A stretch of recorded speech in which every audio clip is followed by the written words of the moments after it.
قربانی کے متعلق کچھ اہم مسائل یہ ہیں کہ سب سے پہلے قربانی کن کے اوپر واجب ہے، ان چیزوں کو سمجھ لیں جو عموماً ہم اور آپ غلطیاں کرتے ہیں۔ قربانی ہر ایک اس شخص پر واجب ہے جو صاحب استطاعت ہو، اور صاحب استطاعت کتنا ہونا ہے؟ اتنی صاحب استطاعت ہو کہ وہ 52.5 تولہ چاندی یعنی کہ 612 گرام اور کچھ ملی گرام یعنی 613 گرام چاندی خریدنے کی طاقت رکھتا ہو، چاہے وہ کیش میں ہو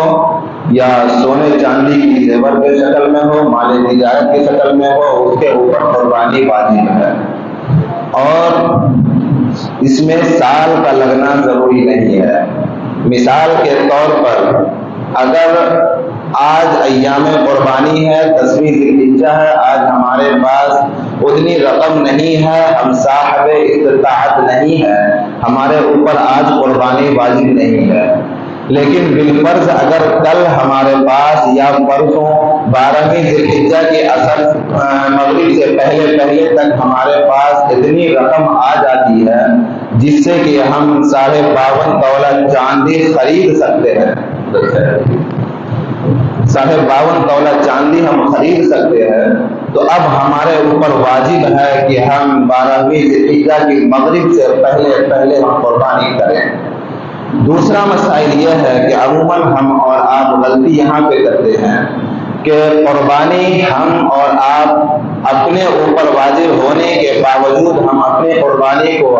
انجام نہیں دیتے، ہم اور آپ پہلے مرحومین کے نام سے قربانی کرتے ہیں۔ مثال کے طور پر کہ والد یا والدہ کے نام سے شروع سے قربانی ہوتے ہوئے آیا، تو ہم اور آپ یہ چاہتے ہیں کہ ان چیزوں کو جو قربانی ہوتی ہوئی آئی ہے اس کو ہم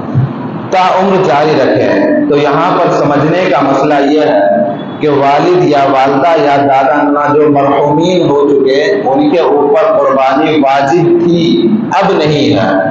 اب اگر ان کے نام سے ہم قربانی کریں گے تو ان کو ثواب پہنچے گا، اور اگر ہم قربانی نہیں کریں گے ان کے نام سے تو ان کو گناہ نہیں ہے۔ لیکن ابھی ہم دنیا میں موجود ہیں، ہم حیات سے ہے اور صاحب استطاعت بھی ہے، تو ہمارے اوپر قربانی واجب ہے، اور اگر ہم قربانی نہیں کرتے ہیں تو ہم گناہ گار بھی ہیں۔ اگر ہم مرحومین کے نام سے قربانی کر دیے اور اپنے نام سے قربانی نہیں کیے تو ہم گناہ گار ہیں، اس لیے کہ ہمارے اوپر قربانی واجب ہے۔ تو اچھی طرح سے سمجھ لیں، خوب یاد کر لیں کہ مرحومین کے نام سے بعد میں آپ قربانی دیں، سب سے پہلے آپ اپنے نام سے قربانی دیں، اس کے بعد اگر آپ کے گھر میں آپ کی بیوی صاحب استطاعت ہے ان کے نام سے قربانی دیں، اپنے بچے کی اگر استطاعت ہے ان کے نام سے قربانی دیں، پھر اللہ نے اگر آپ کو استطاعت دی ہے تو اپنے مرحومین کے نام سے قربانی دیں، اور زیادہ استطاعت ہے تو نبی پاک صلی اللہ علیہ وسلم کے نام سے بھی قربانی دیں۔ دوسرا مسئلہ یہ ہے کہ لوگ بہت سی جگہ یہ سمجھتے ہیں جہاں فیملی جوائنٹ ہے، ملی فیملی ہے، وہاں پر سارے لوگ صاحب استطاعت ہوتے ہیں، لیکن اس کے باوجود بہت سی گھروں میں یہ بات ہے کہ صرف ایک قربانی والد یا والدہ کے نام سے ہو جائے تو سب کا پورا ہو جاتا ہے۔ میرے محترم بزرگوں، دوستو، قربانی کا مسئلہ یہ ہے کہ اگر ایک حصہ میں ہم تمام مرحومین کو شامل کرنا چاہیں تو کر سکتے ہیں، وہاں ادا ہو جائے گا۔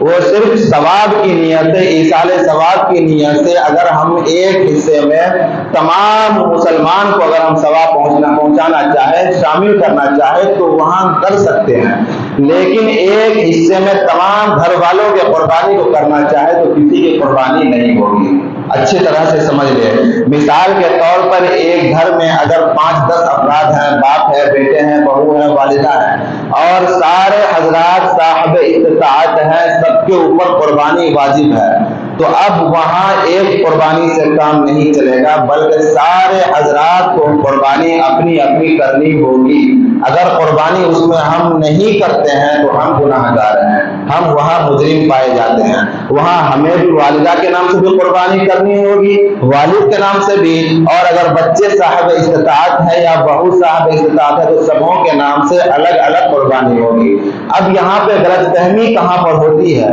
غلط فہمی یہ ہوتی ہے کہ بہت سے لوگ یہ سمجھتے ہیں کہ نبی پاک صلی اللہ علیہ وسلم نے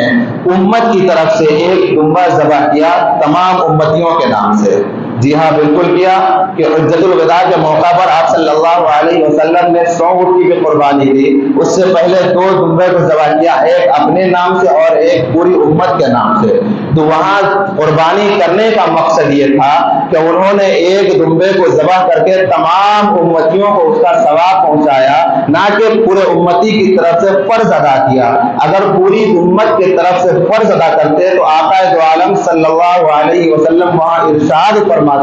کہ ہم نے پوری امت کی قربانی کے فرائض کو ادا کر دیا۔ تو آپ صلی اللہ علیہ وسلم نے وہاں پر تمام امتیوں کے لیے قربانی دے کر اس کا ایصال ثواب امتوں کو کیا، اس کا ثواب پہنچایا امتیوں کو۔ تو اب یہی چیز ہے کہ اگر ہم ایک حصہ یا ایک جانور لے کر کے تمام مرحومین کو، یعنی حضرت آدم سے لے کر کے قیامت تک جتنے انسان آنے والے ہیں مسلمان، سب کو شامل کرنا چاہیں تو سب کو ایک حصے میں ہم ثواب کے لیے شامل کر سکتے ہیں۔ لیکن جب قربانی کرنے کی بات آئے گی تو اس میں ایک قربانی سب کے لیے زیادہ نہیں ہوگا، بلکہ سب کو الگ الگ قربانی کرنی ہوگی۔ اسی طرح سے قربانی کے لیے کچھ اور مسائل ہیں جو ضروری اور بغور سنے آدھی ادھوری بات سن کر کے کہیں ادھر ادھر افواہ نہ پھیلائیں۔ گزارش یہ ہے، بہت سارے لوگ آدھی ادھوری بات سنتے ہیں، بات سمجھتے نہیں، پھر ادھر ادھر بات پھیلاتے ہیں۔ تو ان سے گزارش ہے کہ اگر نہ سمجھ میں بات آئے تو وہ بعد میں آپ پوچھ سکتے ہیں، آپ ہم سے رجوع کر سکتے ہیں، سمجھ سکتے ہیں مسئلے کو۔ قربانی کا معاملہ اور یہ ہے کہ افضل اور اعلیٰ یہ ہے کہ ہم اپنی قربانی خود سے کریں۔